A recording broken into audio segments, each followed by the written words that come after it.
Period के बाद होता है डिसअपियर हो जाती है। ठीक है, क्वेश्चन में पूछा है कि जो फर्स्ट ट्राइमेस्टर होता है प्रेगनेंसी का, हमारा जो फर्स्ट 12 वीक्स का जो टाइम होता है वो होता है आपका फर्स्ट ट्राइमेस्टर। तो फर्स्ट ट्राइमेस्टर के टाइम पे क्या होता है, फीमेल को या प्रेग्नेंट मदर को क्या होती है, वोमिटिंग आती है, नोजिया वोमिटिंग फील होता है। क्यों होता है वो होता है ड्यू टू आपके एससीजी हार्मोन। ठीक है, क्या होता है, एससीजी हार्मोन। अगर हमने जब बात की थी किसकी, एससीजी हार्मोन की, जब हमने बात की थी, जो एससीजी हार्मोन होता है ये क्या होता है, ये होता है आपका ह्यूमन कोरियोनिक गोनाडोट्रोफिन। ये सबको पता है क्या होता है, ये human chorionic gonadotrophin releasing hormone. ठीक है, गोनाडोट्रोफिन। तो ये जो हार्मोन होता है आपका एससीजी हार्मोन होता है, ये कहां से रिलीज होता है, ये जो हमारी ट्रोपोब्लास्ट लेयर थी, और इस ट्रोपोब्लास्ट लेयर की जो सबसे आउटर मोस्ट, हमने देखा था ना कि जो हमारा ट्रोपोब्लास्ट होता है इसको हमने किस में डिवाइड किया था, दो में डिवाइड किया था। इनर वाला पार्ट तो क्या बनाता था, फीटस बनाता था। ठीक है, और उसके बाद जो हमारा बाहर वाला पार्ट था उसको वो कौन बनाता था, प्लेसेंटा बना रहा था। अब इस प्लेसेंटा के भी हमने दो में डिवाइड कर दिया था। जो बाहर वाला पार्ट था वो आपका सिनसाइटोट्रोपोब्लास्ट था, जो अंदर वाला पार्ट था वो था आपका साइटोट्रोपोब्लास्ट। ठीक है, तो जो बाहर वाला सिनसाइटोट्रोपोब्लास्ट लेयर होती है,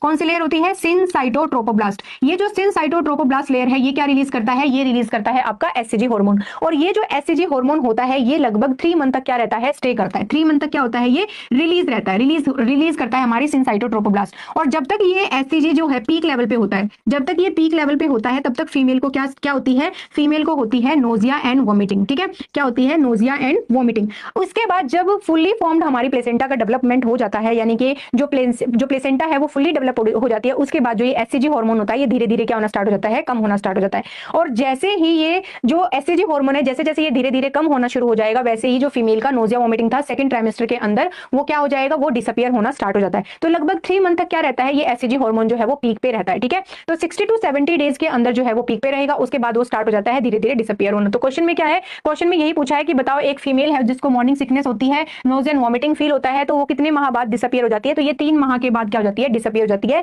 due to decrease level of SCG hormone. ठीक है, बीटा एससीजी हार्मोन।